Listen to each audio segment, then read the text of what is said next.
people are awfully forgiving, or they just don't understand, what's been done to them. We are at an epochal shift. We're at a point where the West could tip into complacent and quite well off redundancy, or we could play a decisive role in the future. What the banks did was reprehensible. That was why there was the outrage at the greed of the bankers when we gave them money that was supposed to help them lend to others, but they decided to use that money to pay themselves bonuses. For what? For record losses? We are governed by corporations today, often by corporations that don't have very much interest in the United States of America. I don't know what happened, man. What happened to the United States? It went so far in the ditch. At what moment did it all go bad? Was it disco? Was it Donna Summer? Is that what killed America?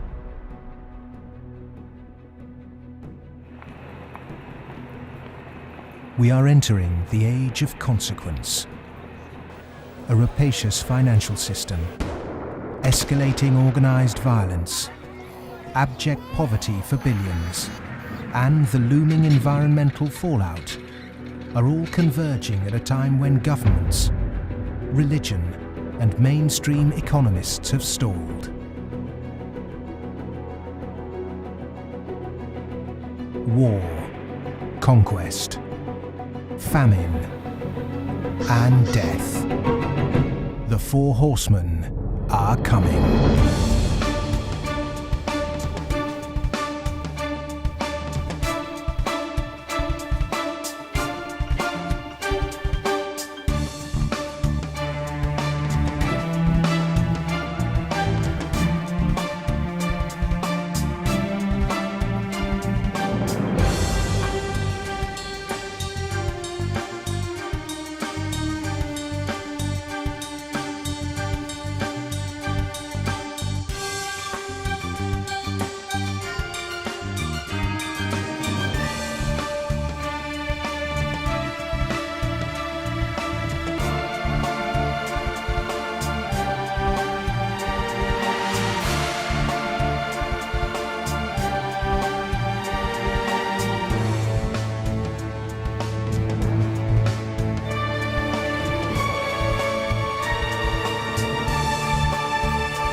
This is not a film that sees conspiracies.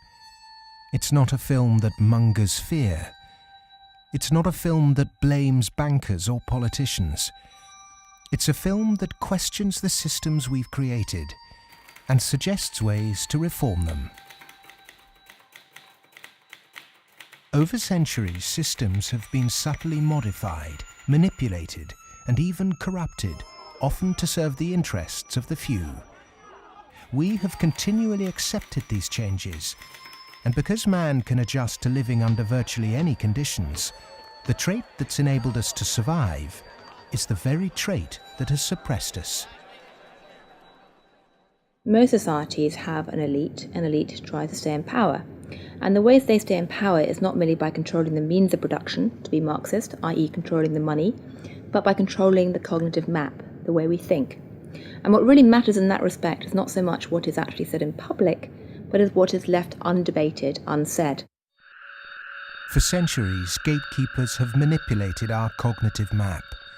But in 1989, a computer scientist by the name of Tim Berners-Lee implemented the first successful communication between an HTTP client and server. The World Wide Web was born. It has since unleashed a tsunami of instantly accessible, freely available information.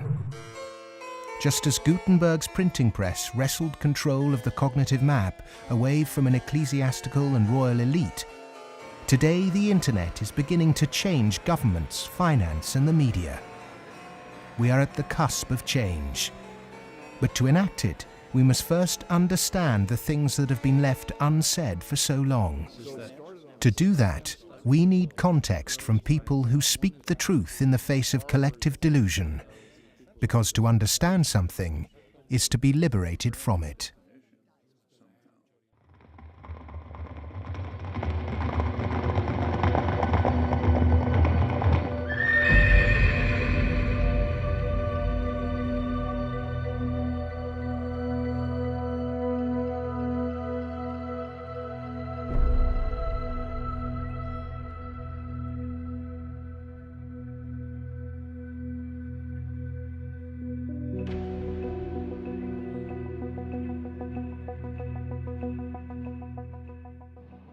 The end of World War II, we had 50% of the world's gross domestic product. We were making 54,000 airplanes a year, 7,000 ships, et cetera, and we were the new Rome.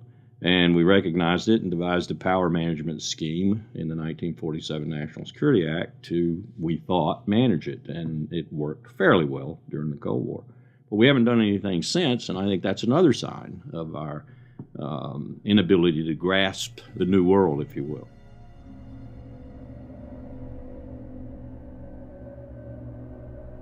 Empires do not begin or end on a certain date, but they do end, and the West has not yet come to terms with its fading supremacy. At the end of every empire, under the guise of renewal, tribes, armies, and organizations appear and devour the heritage of the former superpower, often from within. In his essay, The Fate of Empires, the soldier, diplomat, and traveller Lieutenant General Sir John Glubb analysed the life cycle of empires. He found remarkable similarities between them all.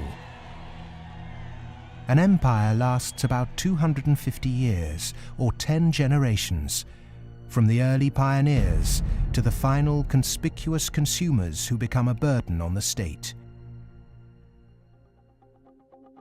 6 ages defined the lifespan of an empire. The age of pioneers, the age of conquests, the age of commerce, the age of affluence, the age of intellect, ending with bread and circuses in the age of decadence. There are common features to every age of decadence. An undisciplined, overextended military, the conspicuous display of wealth, a massive disparity between rich and poor, a desire to live off a bloated state, and an obsession with sex.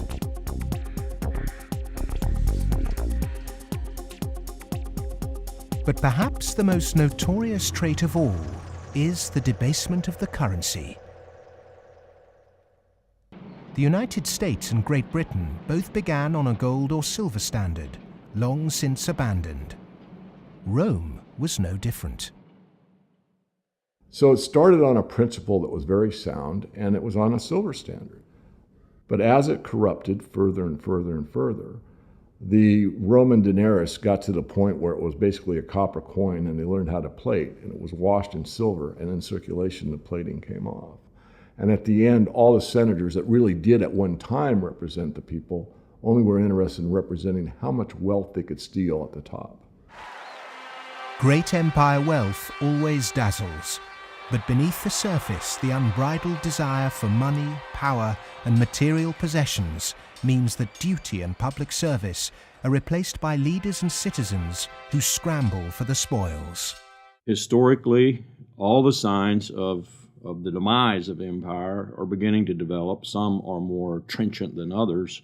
This current financial and economic crisis, that sort of thing always accompanies the demise of empire. The people of Rome were constantly being distracted by the gladiatorial events, and the politicians knew that they did this. Whenever there was unrest among the people, they had a huge event going on, and they created a new event with lots and lots of gladiators, and every day we're doing that. That is a common trait of declining empires.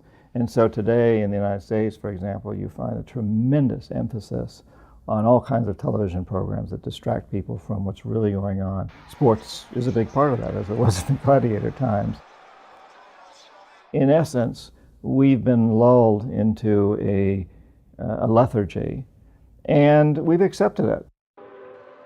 Just as our sports stars today earn vast sums, so did Roman charioteers. In the 2nd century, one by the name of Gaius Apuleius Diocles amassed a fortune of 35 million sesterces in prize money, equivalent to several $1 billion today. Strangely perhaps, there's another profession that is disproportionately hallowed as an empire declines. The Romans, the Ottomans and the Spanish all made celebrities of their chefs. And this again is typifying the end of an empire, where things were so great, we have this last oomph of momentum that we used to be great, and we felt great, and we don't feel it anymore. So everyone is out searching for it. Well, maybe it's in the best food, or the best clothes, or the best music, or the best movies, or a reality TV show, or another magazine. But you can never get enough of what you don't need. What you need is a strong moral conviction that is pervasive throughout the society, and integrity reigns. There's a vast apathy. There's a vast amoralism, even a political nature to it. That is to say, there are vast numbers of people who don't give a damn. And so there's this natural, I suppose, entropy, any living organism, which an empire is, of course, over time dies.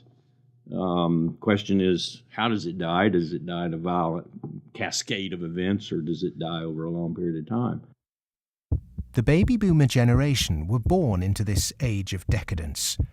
Perhaps unwittingly, they've broken the unspoken intergenerational contract. Through unfettered consumerism, spiraling house prices, and a desire for eternal youth, the baby boomers have squandered future generations' inheritance. My generation, the generation right after my generation, I think we forgot that little phrase in the preamble to our Constitution, which says, "and our posterity." All of a sudden it became us, period. The baby boom generation, which I'm a part of, has gone and done the biggest misallocation of capital in the history of mankind. We have had cheap oil, or cheap energy is a better way to phrase it. We've had an abundance of ideas, and we have chosen a system and perpetuated it that is probably one of the worst ways to use the blessings that were bestowed upon us. And we are going to pay a price for that. Human beings are inconsistent and paradoxical. We hope for peace and immortality, but continually invent new ways to destroy each other. We're capable of the kindest, most noble acts and the most horrific atrocities. Human beings are complex creatures. I mean, for example, we're capable right now, at this minute, of acting in such a way as to make it likely, if not certain, that our grandchildren are going to face terrible disasters. And we're consciously acting to accelerate that likelihood, even though we all love our grandchildren. How can you be more contradictory than that? In spite of all the economic activities of last 50, 60, 70 years since the Second World War, and all the industrialization, we have not yet managed to solve the problem of poverty, deprivation, hunger, malnutrition. Millions of people every night go to bed without food. And millions of people are throwing away their food. Waste on the one hand, and poverty and deprivation and hunger on the other hand. Malnutrition on the one hand, and obesity on the other hand. What kind of system have we created? Why, with such brilliant knowledge on the planet, are we still struggling to distribute wealth fairly? How has the human race developed a flawed system of government and economics that serves the few at the expense of the many? And with such poverty in an age of plenty, why have we not had the will to change such a vicious social structure? Greed is the fundamental kind of ingredients for the immoral economy. The problem is not that there's not enough in the world. People say that there's a poverty, we have to create more wealth. There's enough in the world for everybody's need, as Mahatma Gandhi said, but not for anybody's greed. But is it just greed, or does it go deeper than that? Is the problem systemic?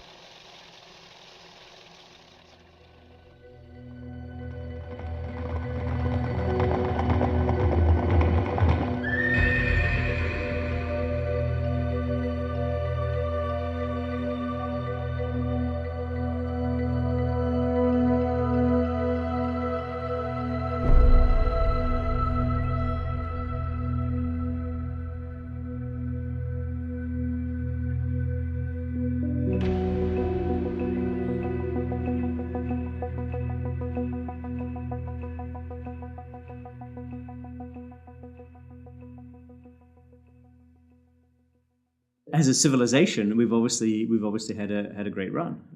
We've done very well. We had the Industrial Revolution. We survived that. We've built a lot of modern military technology. We've survived that so far. We built a banking system, and we're still struggling with that part of it. But we've had a good run. It's kind of like when I was working on Wall Street for 7 years. I had the experience some people would have. Let's say working at a meat processing plant, they become vegetarian. You work on Wall Street and you see how these banks like Goldman, J.P. Morgan, these other banks make money. When you see money, it kind of makes you sick. Well, I think if the people knew what the banking system is up to, as Henry Ford said, there would be a revolution tomorrow morning. The fact is, most people think that what a bank does is lend you money that someone else has put in the bank previously. But what a bank actually does, what a commercial bank does, is to create money from nothing and then lend it to you at interest. If I do that, if I manufacture money in my own home, it's called counterfeiting. If an accountant creates money out of nothing in the company accounts, it's called cooking the books. But if a bank does it, it's perfectly legal. And so long as you allow fraud to be legalized, then all kinds of problems are going to pop up in the economic system, which you can't do anything about. Private banks create money out of nothing and lend it at interest. Now, that sounds absurd. When I teach sophomores, about money in banking and how banks, they never believe it. And so you have to go through it again and again. Yes, banks really do create money. They really do. Here's how it happens. And it's absurd, and they're right to doubt that could possibly be what's really going on.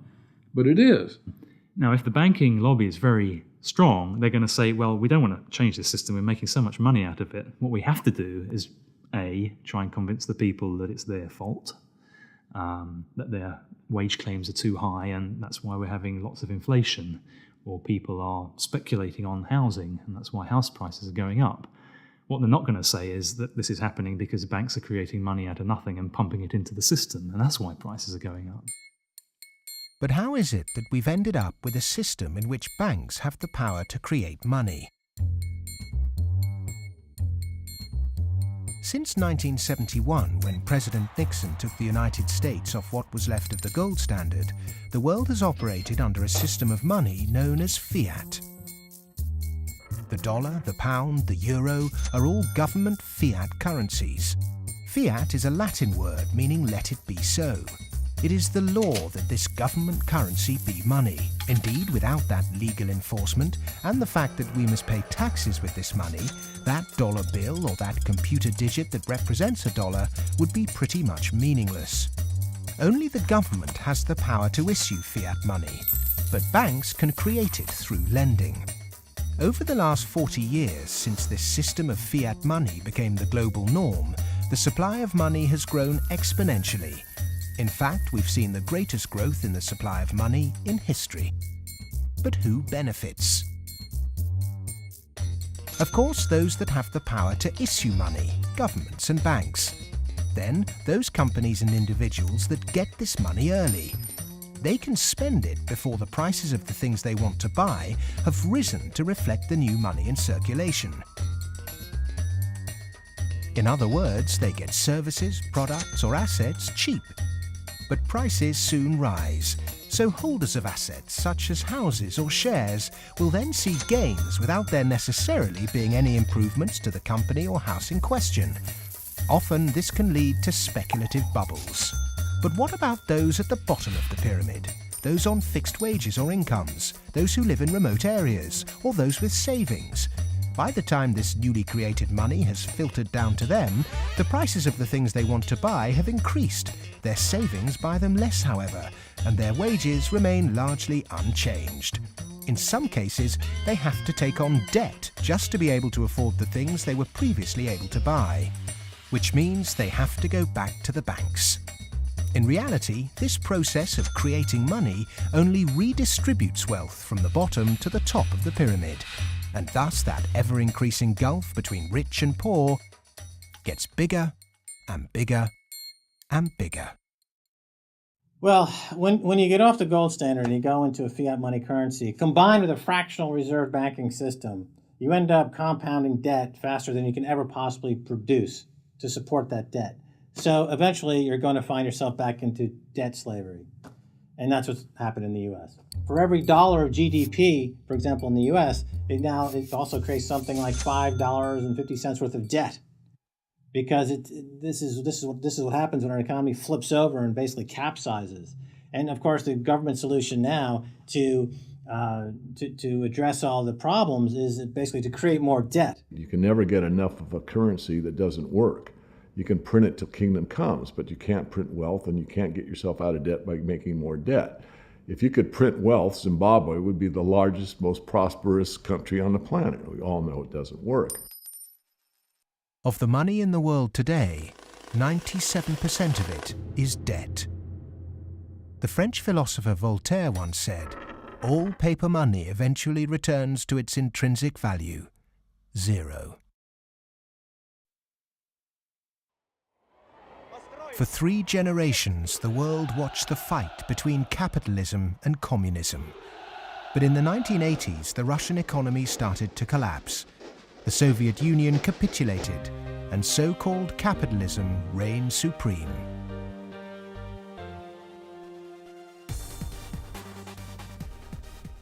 Before 1989, we had a battle between communism and the market. And in that battle, there was a sense of, let's not expose the flaws in the market economy. This is too important of a battle that you don't criticize our team while we're fighting their team. And their team, associated with authoritarianism, with a failure to deliver well-being to their society, it was very clear that if you had to choose between these two, which was better? Communism failed first for various reasons. I think it was inefficient, human rights, lack of respect, so forth. So capitalist West has been continuing in a triumphalist mode, thinking, our adversary has failed, that means we're doing everything right. Both systems are trying to do something which is fundamentally impossible, grow forever. And they're both going to fail. One failed first. Capitalism's going to fail later, or it's failing now. America right now is in a very interesting position because in the past 200-300 years of its history, it's a culture and country which has almost always existed on the assumption that resources could be expanded. If there was a problem, you always try to deal with it by expanding the pie. Go west, young man. Make the pie bigger so that everyone's got a bigger piece. Now it's facing a world where possibly resources are beginning to be more constrained and where it's going to have to divide up that pie and inflict pain on people. And that's something which it is not well prepared for. How has the country moved so far from the intentions of its founding fathers? How has the American dream become so distorted? Over the last 30 or 40 years, capitalism has taken this extreme form. And a lot of it goes back to the economist Milton Friedman from the Chicago School and Ronald Reagan and Margaret Thatcher and others buying into these policies that really encourage people to take on huge amounts of debt, encourage privatization, smaller government supposedly, although bigger military, so actually the government spending goes up. Deregulation, getting rid of rules that govern the people who run our institutions, especially our corporations. It's as though we suddenly are supposed to believe that the human beings who sit at the top of corporations don't need to be regulated. They're some sort of gods. Milton Friedman, his protégés the Chicago Boys, and the neoclassical ideology beat the classical approach to economics and became the framework for what we today call capitalism. There are two main competing economic approaches which determine how we humans manage the world and distribute wealth. These are the classical and neoclassical schools. The classical school favours less government interference, more personal autonomy, and recognises that humans cannot function without natural resources. The neoclassical school, which has a more dismissive view of natural resources, thinks government should rule the economy, solve social problems, and leave the free market to look after the distribution of wealth. The neoclassical school emerged around 100 years ago due to vested interests' desire to protect their assets. This meant that neoclassical mathematical models and assumptions were divorced from reality. They're based on what ought to be, instead of the classical models which are based on what actually is. It's these neoclassical models, which favour large corporations, that have been used to legitimise the financialisation of the global economy. Championed by Ronald Reagan and Margaret Thatcher, neoclassical economics still dominates policy-making today. The Reagan Revolution, as we call it in the United States, obviously the Reagan-Thatcher Revolution, if you think about it more globally, was a big change in power structure and a big transfer of opportunity and wealth. Now, it's not that the poor gave it to the rich. It was a transfer within the well-to-do, so that the financial sector, in particular, in the United States, for example, but also in the UK and some other places, became vastly more profitable, and wages in that sector went up a lot. I mean, we focus on bonuses, but it's also base salaries went up a lot, overall compensation. So there's a transfer from the non-financial part of the economy to the financial part of the economy that actually is unprecedented as far as we can see in any of the available data to us. And I'm talking about all of recorded human history. In 1932, in the aftermath of America's great stock market crash, a piece of legislation was passed to protect society.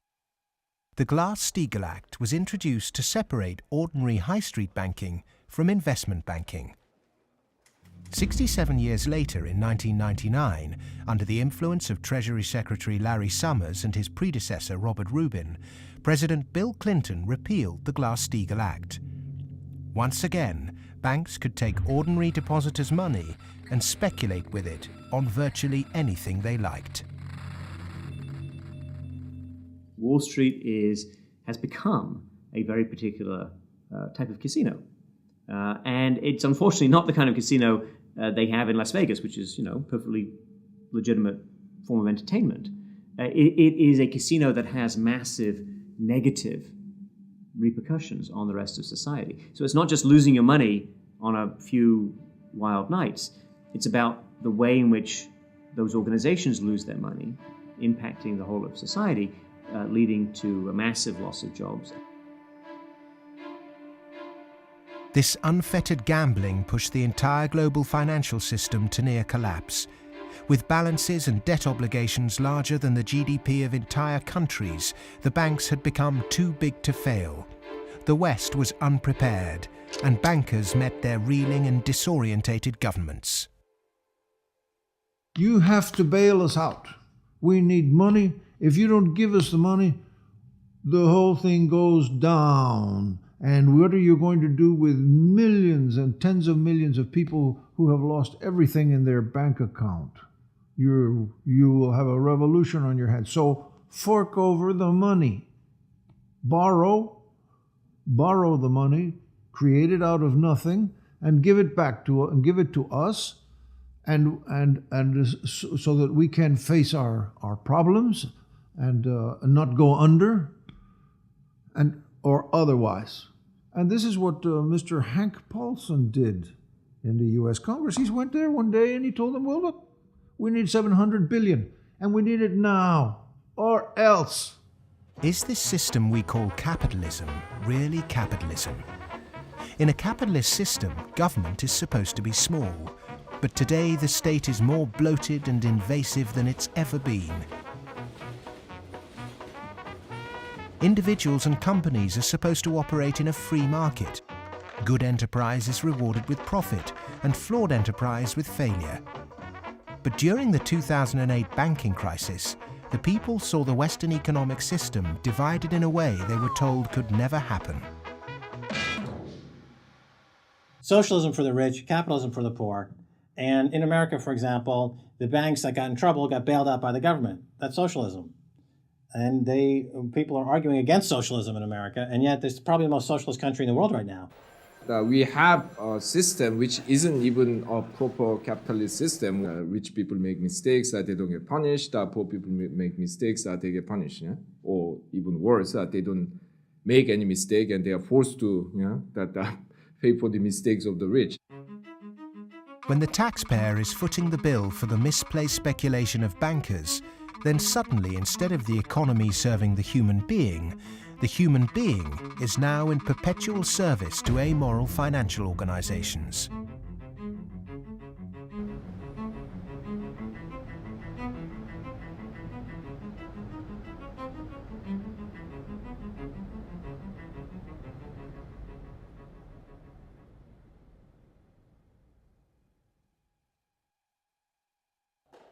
It was the head of the Federal Reserve Bank, Alan Greenspan, who after 9/11 slashed interest rates to encourage lending.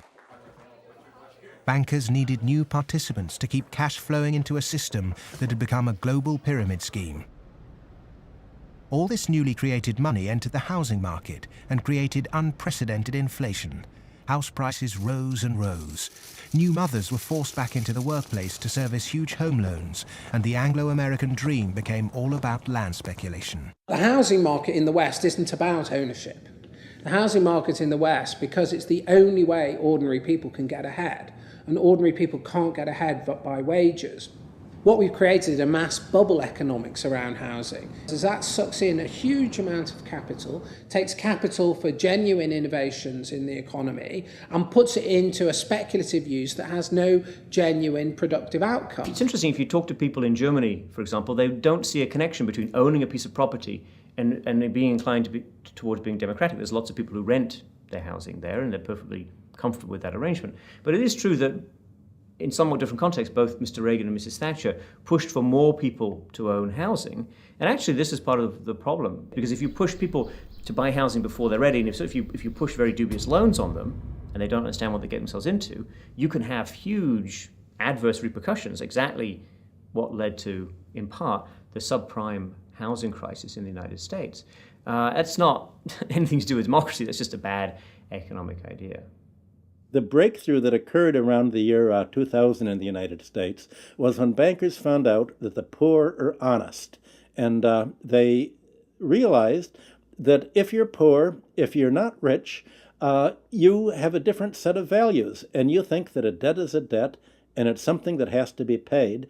And that people will try to pay the debts that they're stuck with, even if the debts are not valid, even if the debts are much more than they expected, even if they really can't pay the debts. The lending and banking institutions, when they drew up contracts with interest rates, with flexible interest rates, I think they knew in the beginning that these problems were going to come back later on, where folks weren't going to be able to afford the mortgages as the interest rates increased. It put a lot of people in situations where they were taking food out of refrigerators, taking kids out of higher education. They're not able to afford college anymore. And it is making a really, really bad situation worse. The banks engaged in what was a criminal conspiracy to charge more to the blacks and Hispanics. The banks got together, backed the Bush administration to block the state prosecutions of racial lending in order to exploit and charge more to the minorities. These are loans which were made by one of the major lenders in the city and in this country, Wells Fargo, in which Wells Fargo targeted minority communities in the city, put borrowers into loans that they could not afford, put borrowers into loans that were of the subprime variety, therefore more expensive and less advantageous to the borrowers. Hiding predatory lending practices in the small print of complex financial products was only ever going to enrich one set of interests. Many of the communities in which African Americans live in the city were establishing momentum. There was development activity that was occurring. We were seeing signs of vitality in many of these communities, and the results of the Wells Fargo foreclosures and the subprime lending practices of that lender and others has significantly impaired that progress and brought it to a halt. They're not worrying about, they don't come in the heart of it. Like, you in the heart of it, so you see. They don't really see the struggle if they don't come in the heart of it. They see the outside of it. That's like looking at the cover of a book and seeing the outside of a book, but if you don't go inside the book, then you'll never know what the book about. So they're not worrying about nobody else but themselves. And I think it's wrong, because if they come in the heart of it and they see it, they'll be willing to help. What happened in Baltimore is just one example of what is happening all around the world. One way to frame this injustice is by branding it a race issue. But when we look really closely, we can see that there is something at play here that transcends race: profit. Not an accident, for instance, that we had the deregulation in our financial industry that was such a disaster. The lobbyists of the finance industry amount to 5 per congressperson. In other words, they pay 5 people for every congressman to explain to them, persuade them, that they should pass legislation that is favorable to the financial industry. The poor people who are devastated don't have the money. They couldn't hire 5 per congressman. So the way our democracy works, it's an unlevel playing field. The financial sector has acquired enormous power, partly through political contributions, so buying favors, but mostly through ideological control, convincing people that finance is good, more finance is better, and unregulated finance without limit is best. And that is really the cornerstone of this, what we call in the United States, the Wall Street-Washington corridor. I mean, if people need any proof as to who's controlling Washington, when the bailout came after Lehman Brothers collapsed, 80% of the population was against the bailout.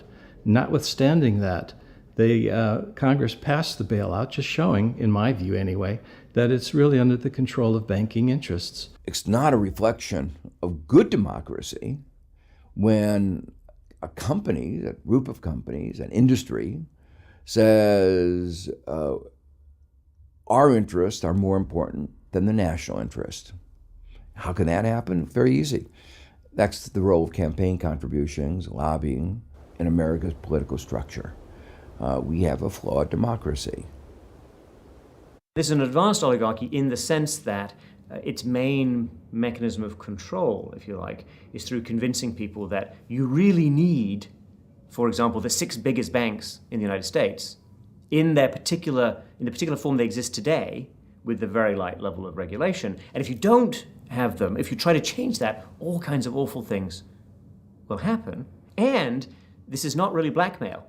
I mean, it sounds like blackmail, but they convince you it's not blackmail, it's just that's the way the world is. There's nothing you can do about it. Oh my goodness, you just have to cooperate with them. It's very clever. The Fed is essentially the lobbyist for the commercial banking system. When you say you want to turn regulation over to the Fed, you're saying the financial sector and Wall Street should be self-regulated. And the Wall Street has veto power over whoever's going to be the head of the Federal Reserve. As long as you give veto power over the regulators to Wall Street, as long as you pick the bank regulators from the banking industry itself, you can forget any thought of calling it regulation. It's deregulation, and to call it regulation instead of deregulation is using Orwellian doublethink. Democracy is government by the people. Plutocracy is government by the rich. In a typical plutocratic state, economic inequality is high, social mobility low, and because of continuous exploitation of the masses, workers find it nearly impossible to climb out of poverty. The equal voting rights movement in the early 20th century abolished a system where rich people had more votes than poor people. But today, lobbying has put pay to that and reduced the American political system to a mere clearinghouse for the concerns of the rich.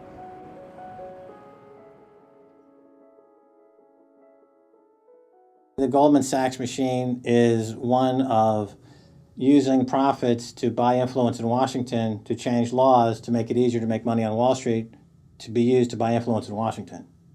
So it's a self-reinforcing malfeasance machine that is continuing to grow as a parasite in the economy and continuing to kill the host.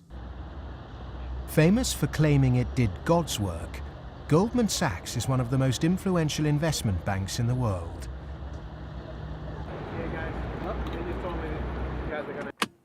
Its alumni often occupy positions of great influence in governments and central banks. In September 2008, barely a month before the stock market crash, Goldman, supposedly a pillar of the free market, changed its banking status from investment to commercial. This meant it was now eligible for state protection. Socialism for the rich, right there. Goldman Sachs are extremely efficient at what they do. Their task is to make money. They make bank robbers like Willie Sutton look like modest amateurs. They're huge bank robbers, but it's legal.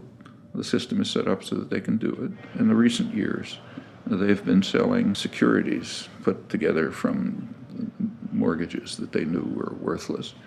So they're selling these things to unwitting consumers, making a ton of money on it. Meanwhile, they're betting that they're going to fail because they know that what they're peddling is rotten.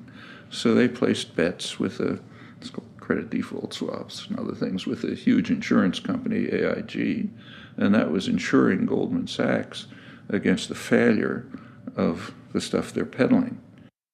During America's subprime collapse, Goldman traders Michael Swenson and Josh Birnbaum made a $4 billion profit by short-selling junk mortgages. Backed by Dan Sparks, internally Goldman Sachs called their position the Big Short and bet against their own clients. Senator Carl Levin called Goldman Sachs chief executive Lloyd Blankfein to a Senate subcommittee to testify under oath. Much has been said about the supposedly massive short Goldman Sachs had on the U.S. housing market.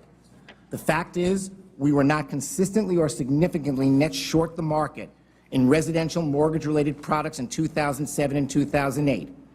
We didn't have a massive short against the housing market, and we certainly did not bet against our clients.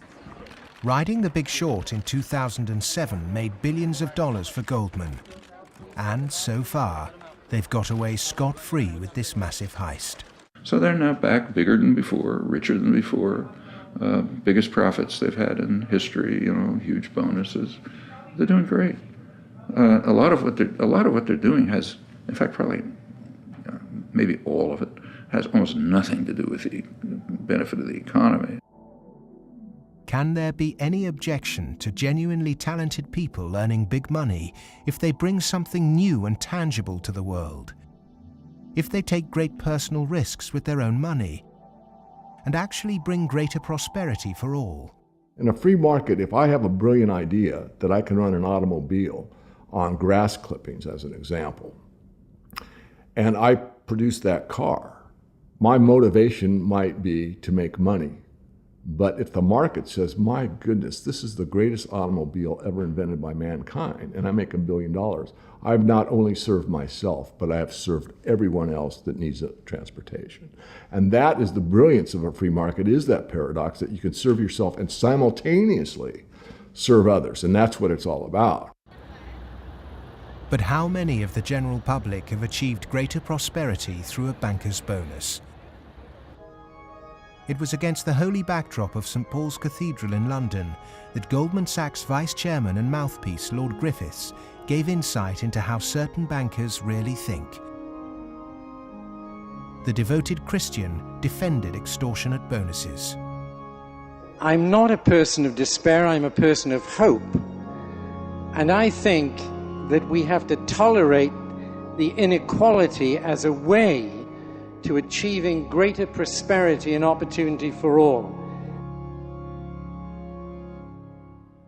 The fundamental Christian view, and I would say of Islam as well, and certainly of Judaism, is that wealth is to be shared. money has to be shared. You can't take it with you.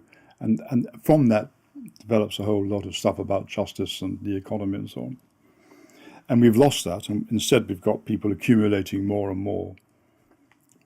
And I just think it's disgusting that people have lost their homes, they lost their jobs, they can't pay their mortgages from bankers who made a big mistake and then paid enormous bonuses. I'm sorry, that is simply wrong. And I can't understand why we are not more vociferous about that. When rich people tell you that they specifically have to be rich through these egregious rip-off mechanisms, that's just self-serving propaganda and it should be disregarded. It is true that when you organize human society, some people get ahead and some people struggle. That's a natural mechanism. But saying, we've got to have inequality, therefore Goldman Sachs must be organized along the following lines, that's a complete non sequitur. At what juncture, at what point does morality enter into the economic calculus? In a way, many people think that Adam Smith gave us a free pass, a way not to think about morality. Because what Adam Smith said was that individuals in the pursuit of their self-interest are led as if by an invisible hand to the general well-being of society. Now let me make it clear, Adam Smith didn't really say that. That is to say, Adam Smith was very much aware that businesses, when they got together, conspired against the public interest, raised prices. He was aware of monopoly. He was aware of the importance of education that the private sector couldn't provide. So he himself was aware of all the limitations, but his latter-day descendants have forgotten all those caveats. Adam Smith was the godfather of classical economics, but since its publication, his work has been used as a political football, financiers twisting his words to suit them. Lord Griffiths advocates ruthless individualism to push this idea that if bankers get rich, then we get rich too, through a process known as trickle-down economics, or horse and sparrow theory. If you feed the horse enough oats, some will pass through to the road for the sparrows. The idea is that extreme wealth concentrated on a small minority will eventually trickle down to everyone else. But it doesn't work. Because by the time the money reaches the people at the bottom of our money pyramid, it's lost its purchasing power.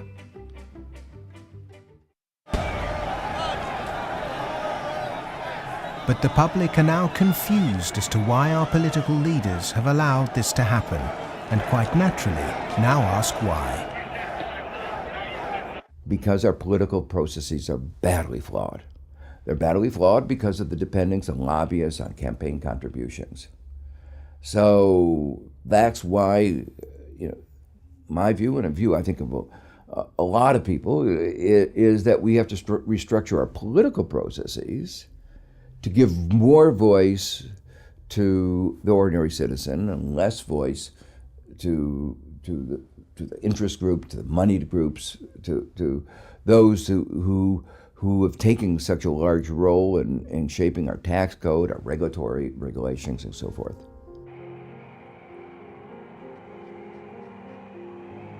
I stood on the front step of Colin Powell's house, and I look at him and say, "What next, boss?" And he said, "What do you mean?" And I said, "What next? Where are you going next?" "I'm going to write my book." I said, "No, I know you're going to write your book, but you're not going to do that for the rest of your life. Where are you going next?" He said, "Maybe a cabinet position, but first, money."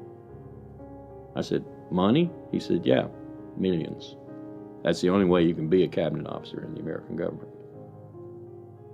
Oh, wow. The Democrats and the Republicans are beholden to corporate interests. And until they become unbeholden to those corporate interests, we will never have a well-governed republic.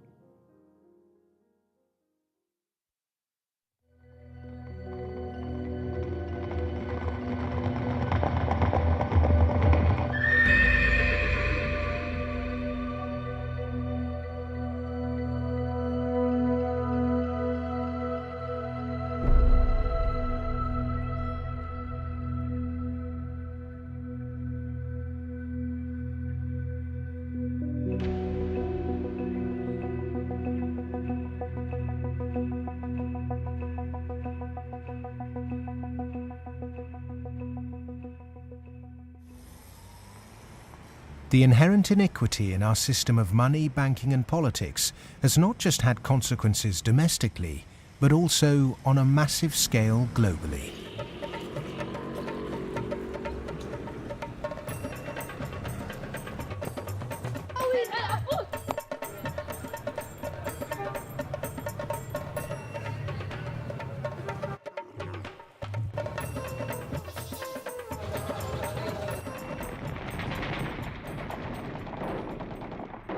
Western leaders have presented their military campaign in Iraq, Afghanistan and Pakistan as a moral obligation. But are there other reasons for it? The first financial beneficiary of America's foreign policy is the military. In particular, those who supply it with arms and equipment. The military has won wars, but how successful has it been in its bigger aim to eradicate terrorism? The drone attacks not only failed, but they've created extra extremism. They've helped in radicalization of youth in the northwest frontier and also in certain parts of Punjab and Pakistan.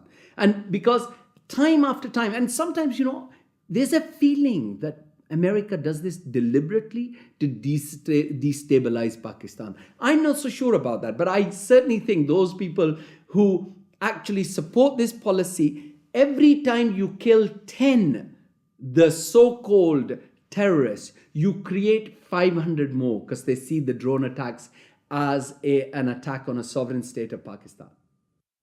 If they really wanted to flush them out, there was no need for a huge military operation in Swat, causing the entire district to become internally displaced persons. The population of Swat is 1.8 million. There are 2.3 million refugees in the country. The whole district has been emptied. This wouldn't have been necessary if they had carried out a surgical commando operation to get the militant leaders. But they allowed them to escape, all of them. After the military, the next financial beneficiary are those who win the contracts to conduct the rebuilding process. In the West, people might even feel optimistic when they hear that the US is pumping tens of billions of newly created dollars into developing nations to build infrastructure. But often this too doesn't seem to achieve the publicized goals. Is there another reason we give these countries aid? We economic hitmen have created the world's first truly global empire, and we've done it primarily without the military. We work many different ways, but perhaps the most common is that we'll take a third world country that has resources our corporations covet, like oil, and then arrange a huge loan to that country from the World Bank or one of its sister organizations. However, the money never actually goes to the country. Instead, it goes to our own corporations to build infrastructure projects in that country, power plants, highways, industrial parks, things that benefit a few wealthy families in that country as well as our corporations, but don't help the majority of the people at all. They're too poor to buy electricity or drive cars on the highways. They don't have the skills to get jobs in industrial parks, but they're left holding a huge debt. Infrastructure which has used heavy loans from the World Bank and IMF and made from grants from Western countries, they've all gone into benefiting the elite and the feudal classes. They have not benefited the people.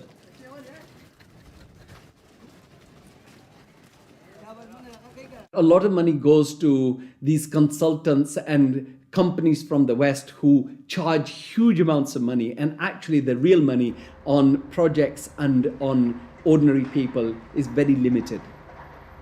The masses have very little already. So those landlords who have the infrastructure and who are going to make money because of the infrastructure that is built through their roads, they will prosper.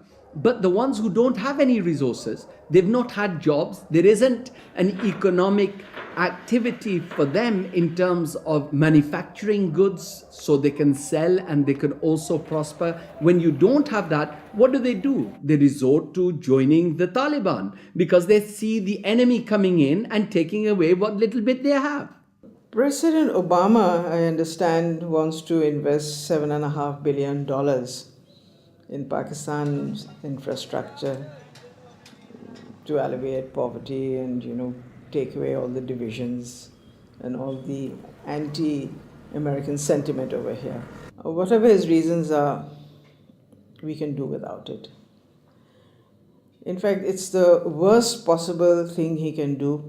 This kind of help is actually going to be a hindrance. It's just going to make matters worse. It will bring this contrived war and terror into our rural areas. How much of US foreign policy is genuinely altruistic? And how much is it influenced by the banks and corporations that profit so tremendously from it? America's evangelism of democracy is riddled with contradictions, not least of which this idea of promoting democracy at the point of a gun, or opposing regimes which are democratic but not in the way that America wants. So too, this idea that America has been promoting free market capitalism has also been riddled with contradictions, because the reality is that American firms tend to make most money when countries are at the cusp of change, certainly American financial firms, and in a sense they want markets that are changing structurally, but not too free and too transparent, because they make money when markets are a bit opaque. Is it any wonder developed nations are fighting in underdeveloped countries when so many are making so much money out of it, without ever really having to face up to or even witness the consequences of their actions? So what if 5 million kids died in Africa because of debt last year? I got a bonus of £1 million, and if I have that conversation, I've had it with some bankers who've been in the business a long time, and they listen politely. They're very polite, very charming, and at the end they say, "Well, Tariq, it's lovely meeting you again," and they go back to the office and do another loan deal for Tanzania or something. I've known a lot of terrorists, quote unquote. I've met them, I've interviewed them for books, I've known them since I was an economic hip, and I've never met one who wanted to be a terrorist. They all want to be with their families back on the farm. They're driven to terrorism because they've lost the farm. It's been inundated with water from a hydroelectric project or with oil from oil derricks. Their farm's been destroyed. They can't make a living for their kids. Or in the case of the Somali pirates, their fishing waters have been destroyed. And that's why they've turned to this. It isn't because they want to be pirates or terrorists. Now, there may be a few crazy people. There are a few crazy people with their nuts loose. There'll always be serial killers. There'll always be crazy people. Maybe Osama bin Laden's one of them. But they do not get a following unless there's a terrible injustice going on. And people are starving and they're deprived. And then they will follow these crazy people because they seem to offer an alternative. If we want to do away with terrorism, if we want to have what we in the United States call homeland security, we've got to recognize that the whole planet is our homeland. What does the word terrorist actually mean? Many terrorists would sooner describe themselves as freedom fighters. Could it be that the charge of terrorism could just as easily be made against Western corporations, speculators, and policymakers? When we talk about terrorism, it means what they do to us, not what we do to them.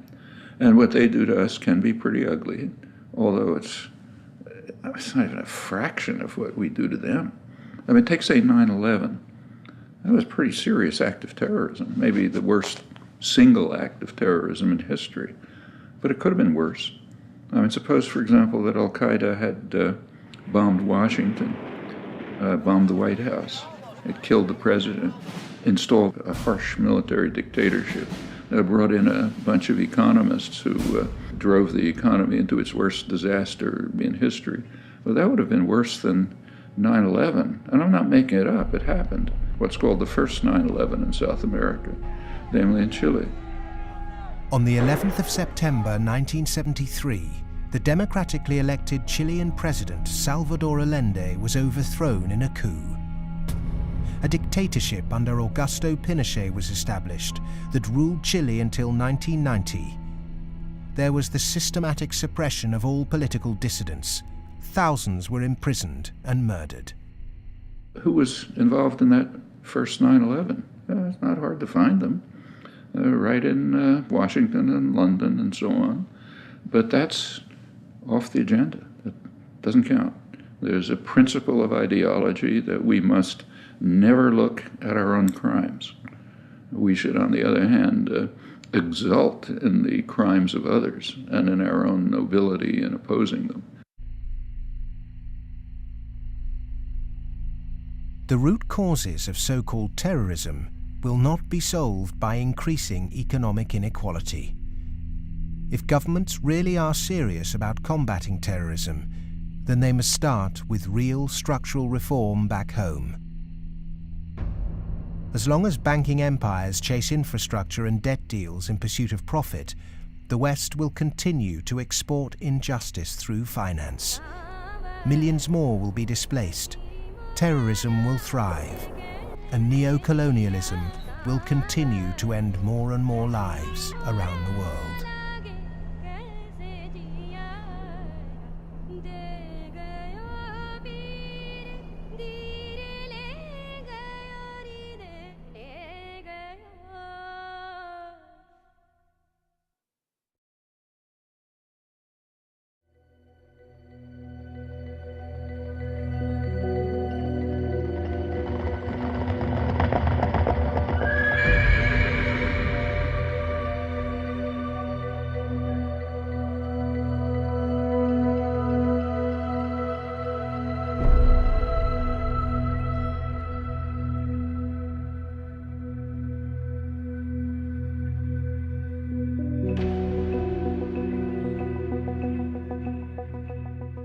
What's happened is that we have moved from a relatively empty world to a relatively full world. That is, empty of us and all of our stuff to now full of us and all of our stuff.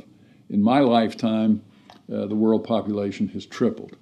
And the populations of other things, of cars, houses, boats, all these other things that put a load on the environment too, just like human bodies, those have vastly more than tripled. So the world is very, very full of what we might call man-made capital. And it's becoming more and more empty of what used to be there, what we might call natural capital. We are the first generation, we in the rich developed world are the first generation to have got to the end of the real benefits of economic growth. For hundreds of years, the best way of raising the real quality of human life has been to raise material living standards.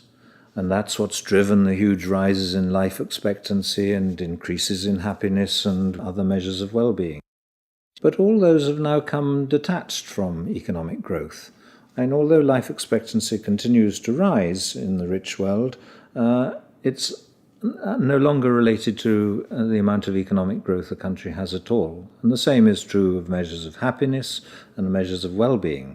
The paradox is the more we grow, the more poverty we create. Our self-interested economic system seems to be continually missing a trick. So as we keep plundering the Earth's natural capital, is it time to rethink our Western definition of progress? When I look at the world, I look at it much the way Royal Dutch Shell looks at it. They have one of the best strategic entities in the world, private or public. And Royal Dutch Shell has posited two scenarios. One is called Blueprint and is obviously a planned corporate structure where world leaders get together and they think about things like energy transformation, planetary warming, and dwindling fossil fuels and so forth. The other is called Scramble. And Scramble is pretty much what it sounds like too. It's a mess. Interestingly enough, in 2075, the ending year for these scenarios, as I recall, we get to about the same place. It's just that Blueprint leaves a lot less blood on the floor. Scramble leaves a lot of blood on the floor as people fight for these resources and so forth. The reason oil companies are drilling miles under the sea is that the world's easily accessible oil has already been found and largely consumed. Not only are oil supplies dwindling, major new metals discoveries are becoming increasingly rare. 40% of the world's agricultural land is seriously degraded, and ever more volatile yields continue to be unevenly distributed. It may be that the looming environmental threat is not global warming, but the exhaustion of the world's resources. We're going to have struggles for finding land sufficient to grow the agricultural products for what the United Nations says is going to be a 9 billion Earth population. We're going to struggle over non-renewable fossil fuels as they run out. I think Shell posits about 2075 they'll be gone. And we're going to struggle over things like water and other precious resources that are necessary to our life and to our economy. And this could be, as Shell says, a blueprint affair with world leaders working together to share and share alike. Or it could be a real mess, and Shell, incidentally, bets on the mess. Just like the baby boomers' failure to look to the next generation, our outdated competitive mentality for a world of depleted resources could have devastating consequences.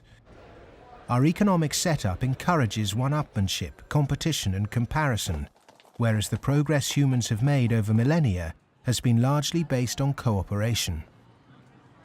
In any species, in almost any animal, there is always the potential for huge conflict, because with any species, all members of that species have the same needs. So they might fight each other for food and shelter and nest sites and territory and sexual partners, all that kind of thing. But human beings have always had the other possibility. We have the possibility to be the best source of support and love and assistance and cooperation, much more so than any other animal. And so other people can be the best or the worst. You can be my worst rival or my best source of support. In a progressive society, to meet our common economic, social and cultural needs, we must move from globalization to localization. The benefits of a communal sense of fellowship, responsibility and purpose in a life driven by production, not consumption, would lead to happiness and satisfaction. Indeed, we must ask, have our modern consumerist lifestyles made us happy? I think if one had been living in the 19th century and somebody had told you that 100 years later people were going to be living in this extraordinary wealth and comfort, with central heating and being able to throw away such a high proportion of our food as we do, we'd imagine that we'd be living in a state of extraordinary social harmony and everything would be rosy. And it's really quite remarkable, the contrast between, if you like, the material success of our societies and the social failure. The growth economy demands that we make consumption a way of life. He who dies with the most toys became the ambition, and retail replaced spiritual satisfaction. Unsurprisingly, sales of antidepressants skyrocketed. The fact is that the world economy over the last few years, a good share of my lifetime, has been built either on the military or on producing items that most people don't need and really don't even want when you come right down to it, but we all got to have them. Consumerism is driven by our extraordinarily social nature, that we want to have the stuff so we look good in other people's eyes. It's because I experience myself through other people's eyes, the feelings of shame and embarrassment or pride and maybe feeling envied, all those things. So, the goods are just a way of, if you like, mediating the relationship between yourself and others in this extraordinarily alienated hierarchy. What's really suffered is human relationships, family life, the things that really matter to us. And in the end, the only thing that makes human beings happy isn't money. It's very clear that past a certain level, you only get marginal gains from wealth. What really makes us happy is other people. It's our relationship with other people that's really been damaged by the last 30 years. We trust them less, we have less interaction with them, we bond less than ever before, we marry less and marriage is under more threat than ever before. And all the associations that represent sort of permanent, unconditioned human affection are being eroded or damaged. And that's the real legacy of the last 30 years. And in some sense, we've got to recover and rehumanize our lives. Otherwise, not only will they be nasty, brutish and short, but they'll be lonely. The West is coming to the realization that its human project is failing.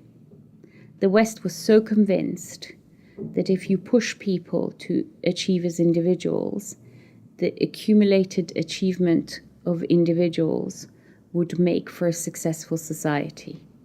And what the West is now beginning to realize is that the individual achievement without incorporating the vulnerable community is a myth.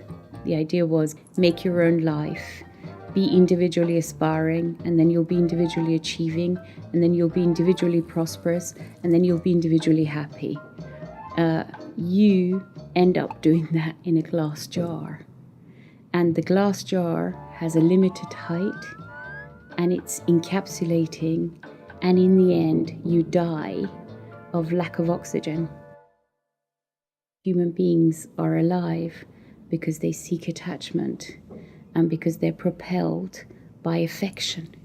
So the isolated, achieving individual in the end implodes. In order to find a purpose in life, it has to be outside yourself. It matters not how you construct it outside yourself, as long as it's a positive value added to society pursued. But it has to be outside yourself. It can't be yourself. If you're pursuing yourself, you're pursuing the abyss, as Nietzsche said. You are going to wind up in the abyss.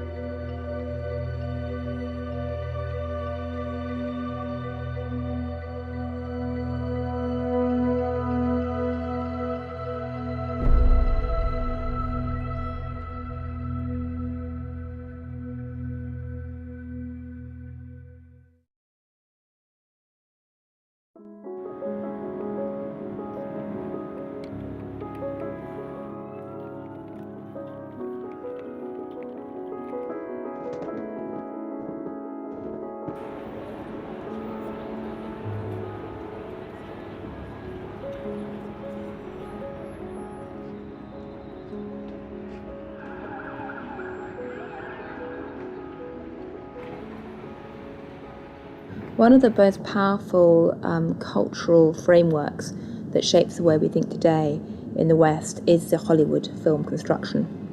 And it follows a particular cultural pattern in that there is a beginning, there is a middle and an end, there is drama, tension, there's resolution, there's usually a goodie and a baddie, and there's usually a story told through the medium of human beings. This Hollywoodization of the way that people communicate and the way they tell stories about themselves and view their recent history has very much impacted how we look at the financial crisis, in that people look at the beginning, the middle and the end. They look at the drama around Lehman Brothers and they wanted, say, a resolution, and they wanted baddies, they wanted sacrificial victims as well. So people have focused on a few individuals.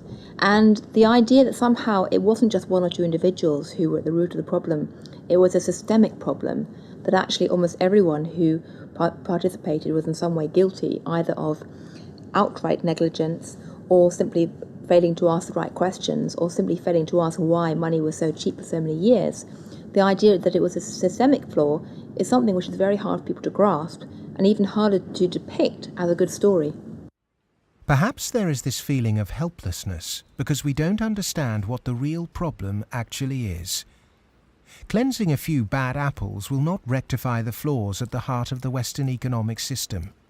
A system that should be protecting people is in fact the very thing that's enabling our four horsemen to ride with such vengeance. The modern-day four horsemen: a rapacious financial system, escalating organised violence, abject poverty for billions, and the exhaustion of the Earth's resources, are riding roughshod over those who can least afford it. They gallop unchallenged because the cognitive map that's been put in place by our schools, universities, and our media does not encourage us to question accepted norms. Instead, there is apathy. In a sense, I think we're rather depressed societies. We've got used to the idea that there's nothing that can be done. There is no alternative, that, we're never going to deal with these environmental problems and we live in a dog-eat-dog society and that's it. I think what we have to take away from this is a recognition that most of these problems can be very substantially improved by making our societies more equal, reducing the income differences, and that also helps us to solve the environmental problems. We can reach a society that is qualitatively better for all of us. Well, the apathy is sort of engineered because you don't have any discussion of this in the public media. Hardly by surprise, the public media are owned by the real estate and the financial interests, and they're not going to explain to people the integration between the financial, insurance, and real estate sectors, the FIRE sector. There's this disinformation going on, passing the buck, denying what the real driving factors are. All of these are common strategies. In fact, even in education, you can see that banks have helped to set up universities. They've funded them. They fund think tanks. They have educational foundations. They own newspapers. All of this stuff is going on as a kind of propaganda exercise so that the people don't actually work out what the problem is. You should not assume because you don't have a background in economics or in law that these issues are somehow too complex for you. They're not complex at all. It's very simple. It's about power, and it's about democracy, and you understand that just as well as I do. One source of this disinformation is the neoclassical school of economics. These economists and academics have been successful in convincing the world that their models were gospel. But just as Gutenberg's printing press was revolutionary in the 16th century, today we're at the dawn of internet enlightenment, which will remove the cloud of ignorance upheld by academic and media gatekeepers. Education can be a form of mass mind control, and it's astonishing that today neoclassical economics continues to be taught in all Ivy League universities. I do get letters from students in economics departments at other universities. They're into some graduate program or something, and they say, I just read such and such that you wrote, and this is the kind of thing that interests me. I'm stuck in this program here in which, I can't even talk about any of that. What's your advice? What should I do? What they're teaching you is what you're going to have to oppose. A lot of it. I mean, some of it's useful. But so some of it's useful, go ahead and learn it. And the other reason for learning the rest of it is know your enemy. An individual might not be able to change the system, but they can change themselves. If we're not offered proper education, we must begin our own. And a good place to start is to become reacquainted with the classical economists, and with something that so few question, but that affects us all, our system of money. If the monetary system of the world is not reformed, then we are headed towards the end of industrial civilization. I won't say that we're going to the end of humanity, but it's just going to be an absolute collapse of our world as we have known it, because it cannot function on fiat money. And none of those who are responsible for this want to admit it, but that is the fact. The fiat system of money is a man-made law, and it's been abused.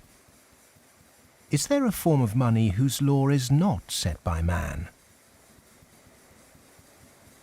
When you look at natural law and gold, I sort of describe gold as being a natural form of money. All of the gold that's been mined throughout history still exists in its above-ground stock. It's about the size of 2.5 Olympic swimming pools if you put all that gold together in one place. The key is that this above-ground stock of gold grows by about 1 3/4% per annum, which is approximately equal to new world population growth, and is approximately equal to new wealth creation. So as the net result of this is that you have this very good consistency in gold's purchasing power over long periods of time, because the supply-demand equation is very much in balance. To achieve human liberty, you really need to have sound money, and gold is the only way to do that, because only gold is outside of the control of politicians. With modern man-made monetary processes, a chronic excess of debt has built up at every level of society. Debt is now regarded as normal. It isn't. It's a form of slavery. But how much do we question our debt? And what should we now do about it? The classic example, most recently, of a debt cancellation was the German economic miracle in 1947. The Allies canceled all domestic and international German debts, except for the debts that employers owed their employees for the previous few weeks, and except for a basic working balance that everybody was able to keep in the bank in order to buy food for the next few weeks or so.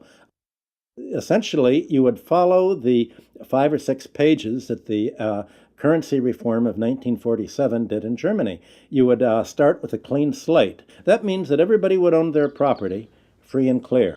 And the problem here is that you'd wipe off the savings that are the counterparts of that. That actually would not be such a bad thing if you look at the fact that the wealthiest 1% of Americans have concentrated an enormous amount of wealth in their own hands, more than at any earlier time since statistics have been kept. Our system of taxation also needs addressing. Currently, we're taxed on what we produce.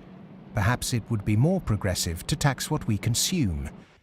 How many American people realize that the Founding Fathers never intended Americans to be taxed on their labor? In other words, they weren't meant to pay income tax. The tax system that was exported from Britain, a relic of colonialism, has duped the world.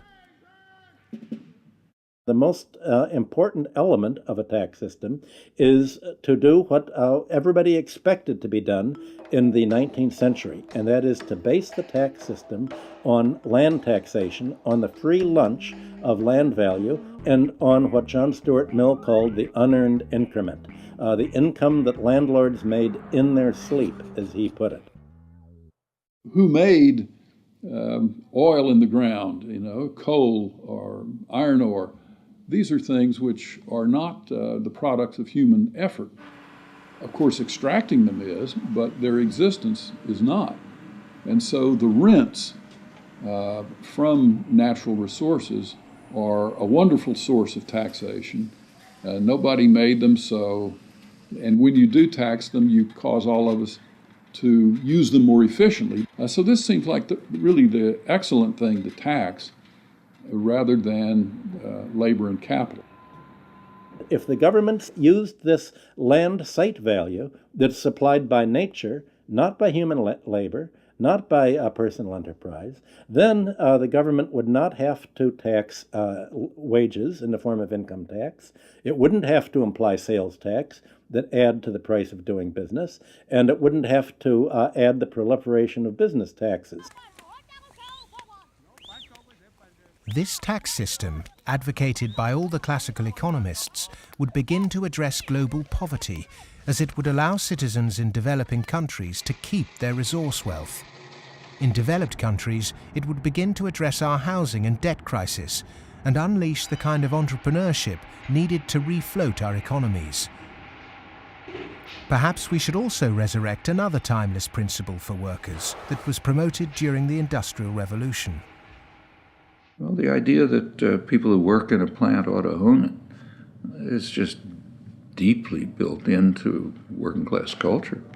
So right around here at the early Industrial Revolution in the late 19th century, working people simply took for granted that, yes, of course, the workers should own the mills in which they work. Anything else is an attack on our fundamental rights as free citizens. They also took for granted that wage labor is hardly different from slavery. It's different only because it's temporary, and then you can be free. One of the ways you can be free is by owning your own plants. That was not an exotic view. That was Abraham Lincoln's view. In fact, it was a principle of the Republican Party in the late 19th century. It's taken a lot of effort to drive those ideas out of people's heads, but they're still there, and they are very relevant. It was the Greek philosopher Plato who said the ratio of earnings between highest and lowest paid employee in any organization should be no more than 6-to-1. In 1923, banker J.P. Morgan declared no more than 20-to-1 was optimum. Yet today's salary difference between top and bottom earners in global corporations can be higher than 500 or 1,000-to-1. When you're up in the range of 500-to-1 inequality, the rich and the poor become almost different species, no longer members of the same community. commonality of interest is lost. And so it's difficult to form community and to have good, friendly relationships across class differences that are that large. When the public do vent their outrage at inappropriate earnings, the common defence is to move the debate to the psychological realm and quote mercurial British economist Herbert Spencer. He coined the phrase survival of the fittest, and his words are now used to justify excess. Competition in business is a good thing, but the playing field must be level. Monopolists have too much because the system they game is rigged. Under the current economic setup, the fitness of the vast majority of the world's population is irrelevant. Those that are made to pay for this crisis are not those that caused it. But those who caused it, for survival, will no doubt try to marginalize this film as socialist or even Marxist. I'm a capitalist. I'm a business person. I believe in the basic principles. That's why I'm completely appalled by seeing these principles destroyed by monarchs, monopolists, who have totally destroyed the system from within on Wall Street. And this is completely unacceptable. I'm a capitalist. I think capitalism can do it. It's not a question of getting rid of capitalism. It's a question of getting rid of this terrible form of capitalism. Capitalism, more broadly understood as market economy, not only has a future, I can't see the future of the world without it. But the question is, what kind of capitalism? What kind of market economy?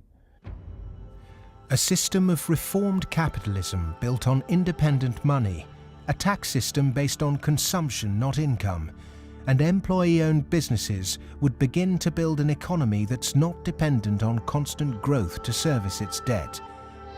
We've endured the so-called free market for centuries, but far from being free, it's led us to destroy nature and each other in a vain attempt to progress.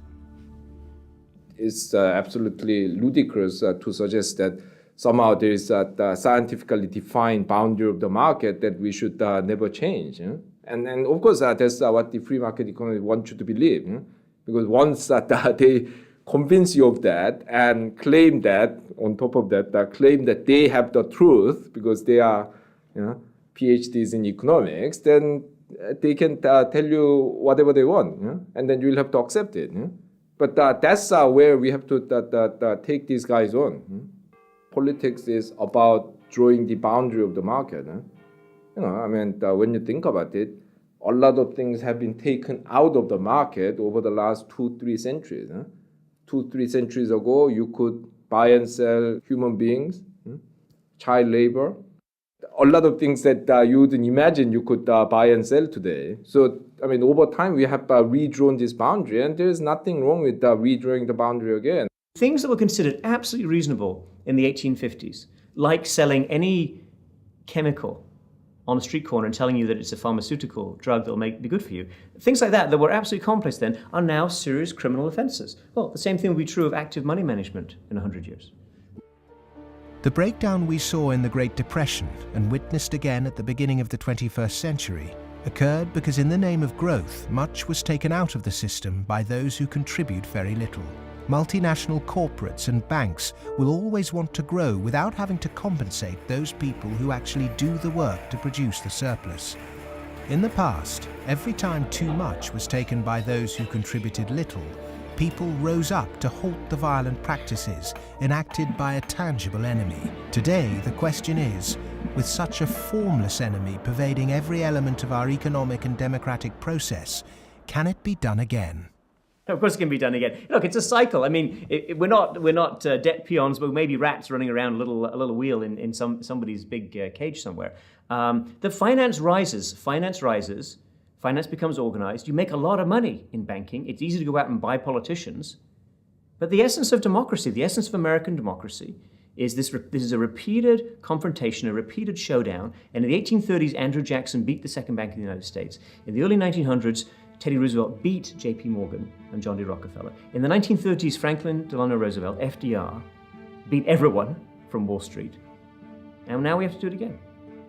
the one single thing that makes me optimistic rather than cynical, pessimistic, is my students. First, I do not see the desire to go to Wall Street amongst them. I see the opposite. Second, I see a disdain amongst them for people who are motivated. Not just they don't want money, I see a disdain amongst them for people who do just want money. The crises we face today are created by humans. And what is created by humans can be changed by humans. So we are all capable of transforming our world. Revolutions are philosophical.